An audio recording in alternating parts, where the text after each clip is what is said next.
asleep, cuddle up and listen closely as I take you into another world. Get ready for the story of your dreams. Long ago, deep beneath the waters of Haiti, there lived a young siren named Marin. She was born with a voice spun from moonlight, soft, shimmering, and full of feeling. Her father, guardian of the deep and keeper of ancient tides, once told her, "Petite moi, your voice is more than music. It will call forth the one who is meant for you, the one who will not drown. Only he will carry your voice beyond the waves." But Papa Punce never told her what that meant, or what would happen if she sang. As she grew, Marin's voice awakened storms of fate. Whenever she sang out of joy, sorrow, or longing, those who heard her would stumble into the sea, pulled by invisible threads, sinking beneath the surface, never to return. Her gift became her grief, and so she silenced herself. Years passed, and the world above changed.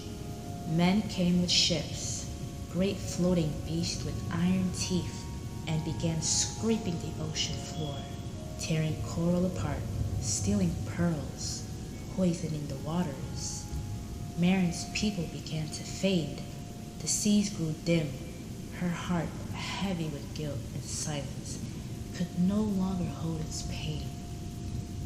One night, she swam into the dark and sang, not a melody of beauty, but a cry, raw and trembling, a song born from sorrow and fury.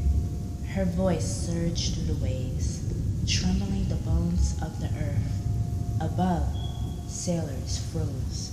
They felt the calm. One by one, they stumbled into the ocean, pulled by her song, vanishing into the depths. All but one. A young sailor named Joel felt the pull, but instead of drowning, he floated downward gently. Water wrapped around him like silk. His lungs filled not with salt, but with air. His legs shimmered, scales blooming like stars, transforming him into a merman. When he opened his eyes, Marin stood before him, her tears glowing like pearls. He looked around. Coral towers, glowing gardens, merfolk watching from the shadows, a world alive and ancient. What is this place?" he whispered. "The ocean you've been taken from," she answered quietly. "I didn't know," he murmured, shame and wonder mingling. Joel remained with the merfolk, learning their ways. He saw how they sang to heal coral, how they danced to guide fish home. He watched children play with glowing shells, and elders speak to the currents like old friends. He began to fall in love, not just with their world, but with Marin, whose lather carried warmth he'd never known.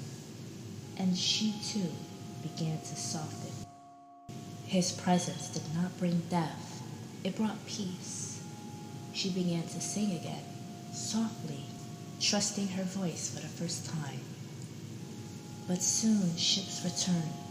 He recognized them, his own crew, his captain, his friends. They came with machines to drill the seabed and barrels to steal their treasures. He swam to the surface and climbed aboard, heart pouncing. "We can't do this," he pleaded.